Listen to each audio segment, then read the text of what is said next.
What is good, YouTube? Quinn Wade coming to y'all with that prediction analysis on who's going to win the series in the Eastern Conference Finals. The New York Knicks, or the team that's already been done with their series because they handled it early in 5 games. The Indiana Pacers, the matchup between Jalen Brunson, Tyrese Halliburton, Miles Turner, and Carl Anthony Towns, OG Anunoby, Aaron Neesmith, and of course you got Mikal Bridges and Pascal Siakam and other guys are going to really help make this series very fun and interesting. Josh Hart, you got to mention him because he's been playing great and filling in a lot of holes for this team because he can be the guy that can do it, and he has been the guy doing it, and it has been fun to watch and see.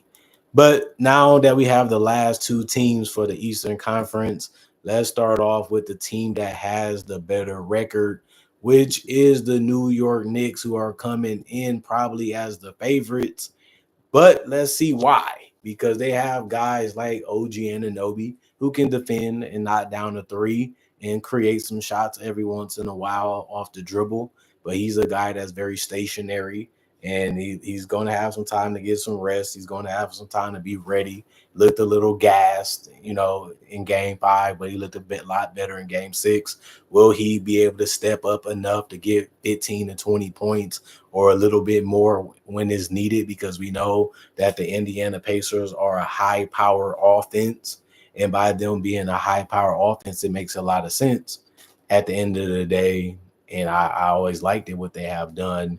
That's why I've been respecting the Knicks, because it's hard to accomplish what they're trying to accomplish, which is beating the Celtics and trying to get to the conference finals, to be able to get to NBA finals, to win a championship while playing these guys a ton of minutes and not really giving them that much rest. But they asked for the money. They asked for the opportunity. They haven't made excuses, and they've been going out there playing hard. And you can say the same thing about Mikal Bridges. Sometimes he's on, sometimes he's off, and he's going to have to compete defensively, which we know he can do. He's going to have to knock down shots from mid-range in the perimeter and get out in transition, and also make those opportunities come by getting steals and deflections and blocks, which he's capable of, just like OG Anunoby. And he's going to have to get to that rim and finish and get to the free throw line and knock them down and be able to step up in those moments in the corners and at the top of the key like OG and knock down those shots that's available when they come and open up. Jalen Brunson, we know how great he is. Clutch player of the year, all-star, all-NBA player, one of the best players in the league, the best closer in the league this season. The guy is just a machine. He's going to get the ball and get it wherever he wants to. He's going to get the angles, use his handles to be able to get the space, use his body to get space also, and knock down the mid-ranges, get the floaters to go, get to the basket, get to the free throw line, knock down the three off the dribble or just a pull up, and he's going to play in the pick and roll to make sure you're defending and make sure you're doing what you're supposed to do. And if not, guys are going to get open and guys are going to get high percentage shots.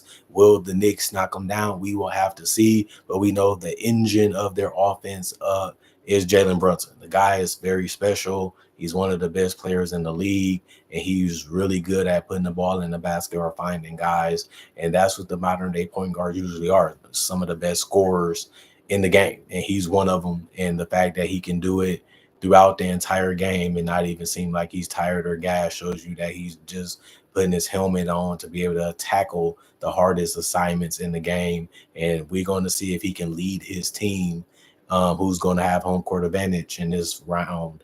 And we're going to see if they can take care of New York, NYC, and that's going to be something fun to see him live up to that hype and that contract that he signed and took less money on to get guys like Towns, Bridges, OG, and a solid bench, to be able to have a chance to win the championship and be the guy that leads them to the championship. Next, we got to talk about Josh Hart, the guy that's always putting effort and energy at the forefront of his game. He's going to try to get the rebounds, loose ones. He's going to contend for the tough ones. He's going to go out there and try to run the ball and push the pace, try to find a way to get to the basket, get to the free throw line, get dunks. He's going to try to find a way to make the right passes and then get the right opportunities to his teammates, even if he has to be a little bit too unselfish by passing up opportunities that he can take and just turn those into more opportunities for his teammates. That's his game. That's how he plays. He's a triple double threat too. So if you're not paying attention to him, he's always going to give you extra opportunities or create more opportunities because he's one of the better perimeter defenders too. And he can get deflections and interceptions too that can turn in baskets for himself or his teammates.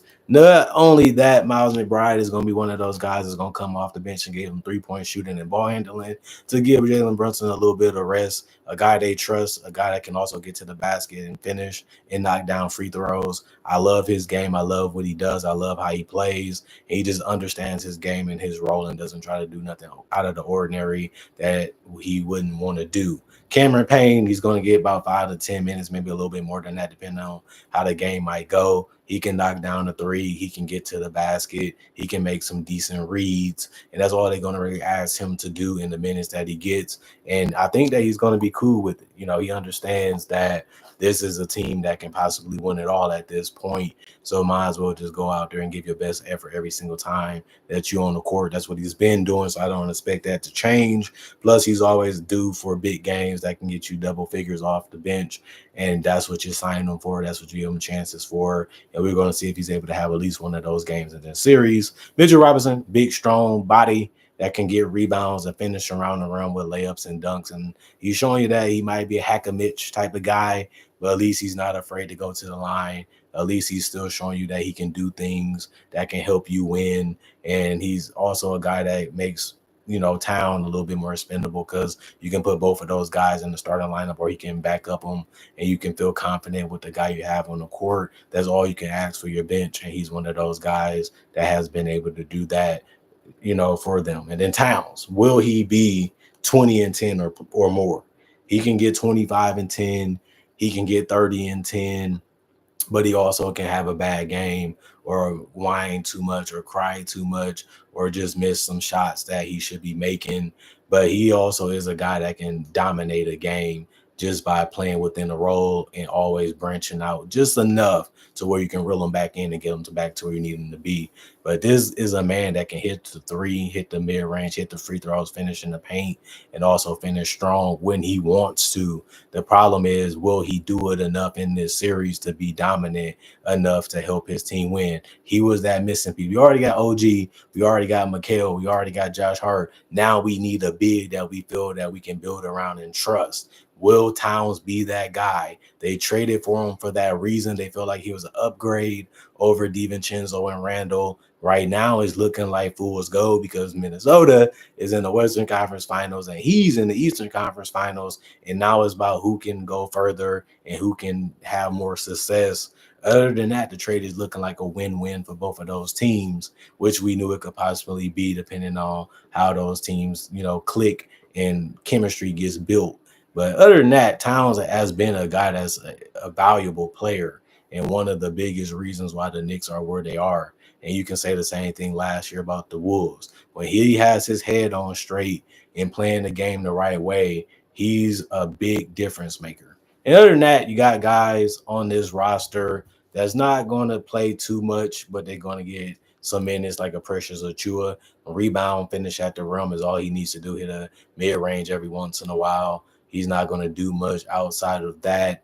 And then other guys like Tyler Kolek make a shot every once in a while when you're on the court. He's not going to play too many minutes. You can say the same thing about Landry Shamet, make an elbow jumper, and make a three, get a layup, a floater or something to go when you're on the court. That's all we can really ask you to do. And if it's a blowout, obviously the PJ Tuckers and guys like that going to probably get on the court and just go out there and compete for the time that they're there. And they're not going to really have that much of an impact on this game. But we got to talk about the Pacers, the team that has really blown out teams. I mean, they beat the Bucks quickly. They beat, you know, Cleveland Cavaliers, the number one seed in the Eastern Conference, quicker than everybody thought.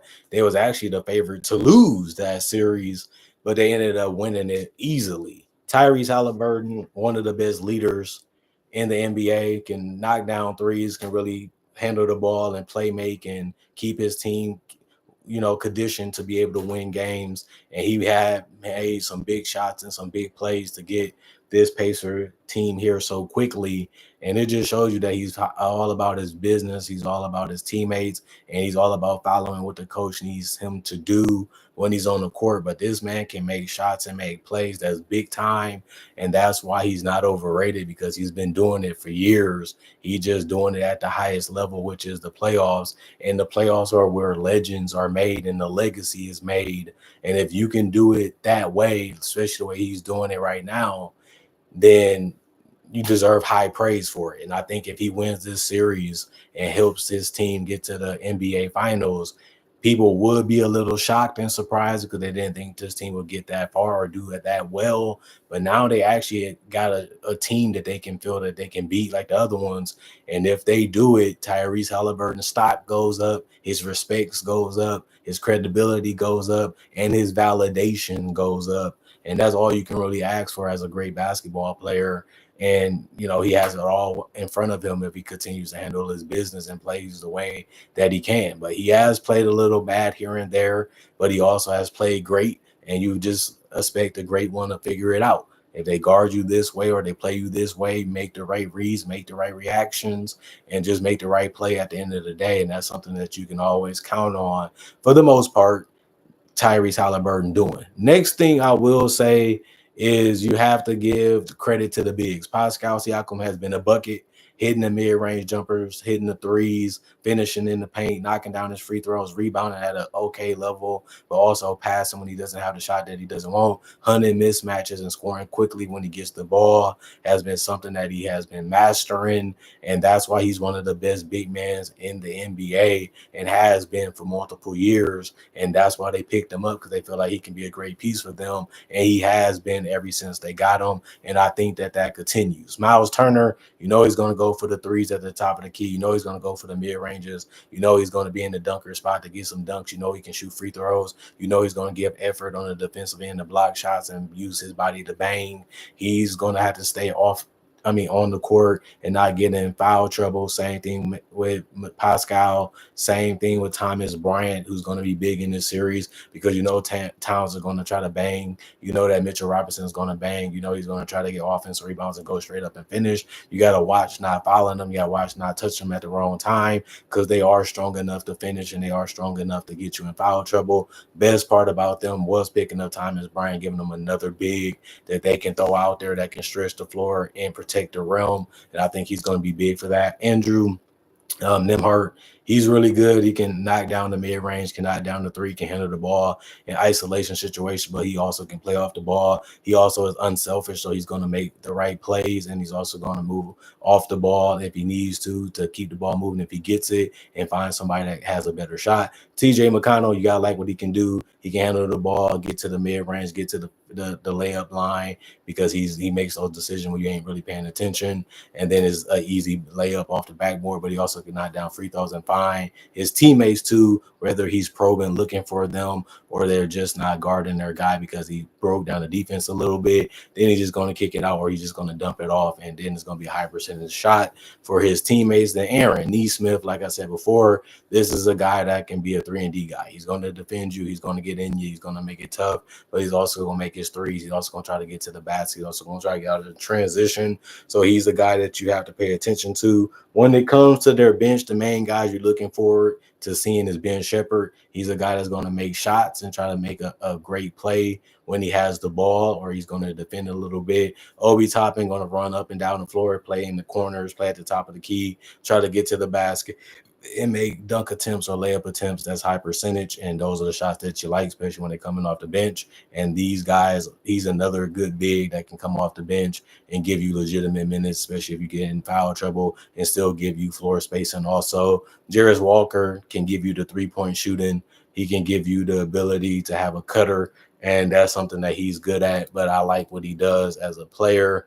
I don't know if they're going to play Johnny Furphy that much, but he's another guy that plays within the system and gets scoring opportunities in the floor of the offense. And then Benedict Mathurin, one of my favorite players on the team, like you guys know, big, strong, muscular body, can take contact, can finish at the rim, can dunk the ball, can get to the free throw line, can knock down threes off the dribble or catch and shoot, and can put the ball on the floor and be able to create a mid-range shot and knock it down.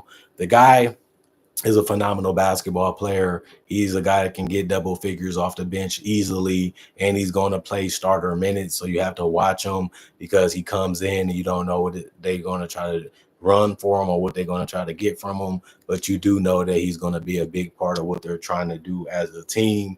And at the end of the day, I think it's going to be a fun matchup at the end of the day between these two teams. And like I said, this is revenge. The Knicks should look at it like that. What do we have to do to beat this team? Because we felt like we was good, and then one injury, then Jalen Brunson hurts his hand. Now I'm healthy, y'all healthy. We can really see who's the better team. We can really see who deserves it. And I'm going to actually shock y'all. I'm going to say Pacers in 6.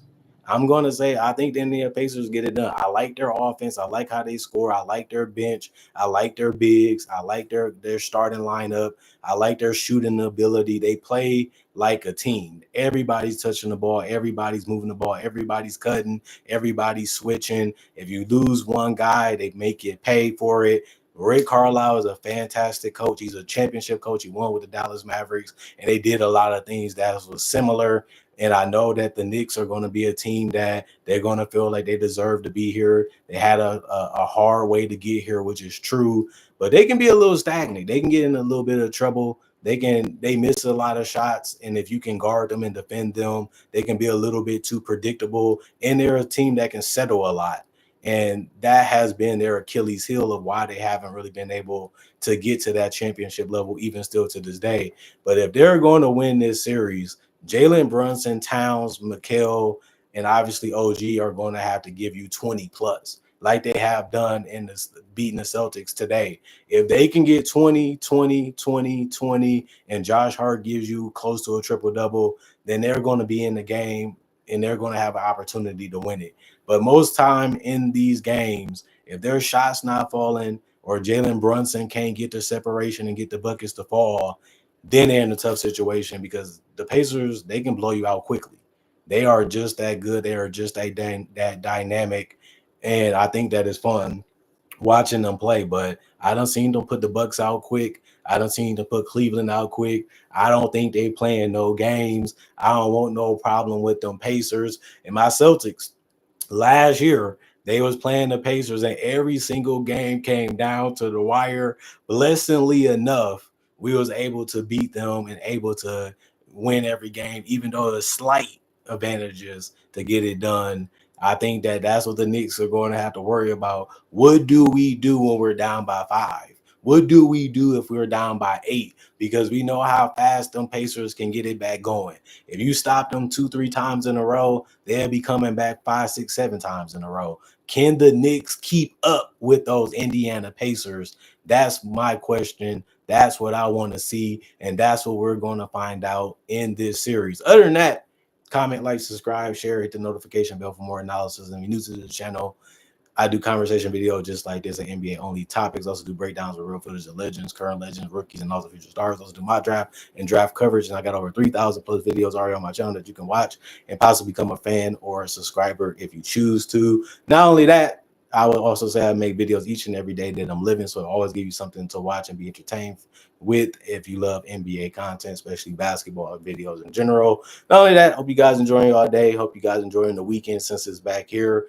Hope you guys stay blessed up. And all I can say is let's continue to try to make 2025 a better year than 2015. That's the goal. That's what we're trying to do here at Analysis Playground. I do need to tell y'all that's a 50-50 to why the channel's still around, because you guys want to know, obviously, like the guys in the comment section, what I think or what I have to say. And that's what keeps this channel strong. And that's what keeps this channel going on, because I made the content y'all want to watch and you guys want to watch it. And that's the 50-50 why the channel is around. Other than that, hope you guys stay blessed. Hope you guys stay up. and continue to stay focused on the playoffs as y'all should, because the championship is one round away and we're going to see who gets there. Obviously, I got more analysis coming up. Got a breakdown on Zubac, got a breakdown on Dyson Daniels, two young players that's really making some noise. I want to show you guys what I think. So I haven't done a breakdown in a while. Got some more interesting things because it's going to be more time, because more games are going to be open, then it's going to be days off, then it's going to be a game, then it's going to be days off. So I'm going to fill those in with breakdowns, fill those in with different type of videos to keep giving y'all something to watch and enjoy as the year continues to go on. Like I said, got summer league content, got all these different type of videos that's going to be exclusive to YouTube, and it's going to be a fun thing for y'all to watch and give y'all more variety and other things to look forward to besides just talking conversation type of videos, which you guys love anyway. But it's going to be more of that too. And the draft, like I said, is coming up, so we're going to be covering that also to give you that type of information and knowledge that you guys seek and want to see from there too. So much content on this channel, so much content coming, and all I can say is hopefully you guys are ready to watch it and enjoy it. Other than that, I'm going for now. See you guys tomorrow. Peace out, love, support. I appreciate y'all. Thank y'all for appreciating the content for what it is. Love y'all. Y'all the reason why I'm happy, because y'all always want to know what I think, and let's just continue to have fun with it. And all I can say is, like I said, more breakdowns are going to be coming out, so that I give y'all more variety just besides the instant analysis and the playoff prediction y'all been getting lately. Got to mix it up, got to change it up to give y'all something fun to watch. And that's all I'm trying to do this summer and also in the fall before the winter come back in the playoffs and or the regular season is back. Other than that, I'm going for now. Peace out.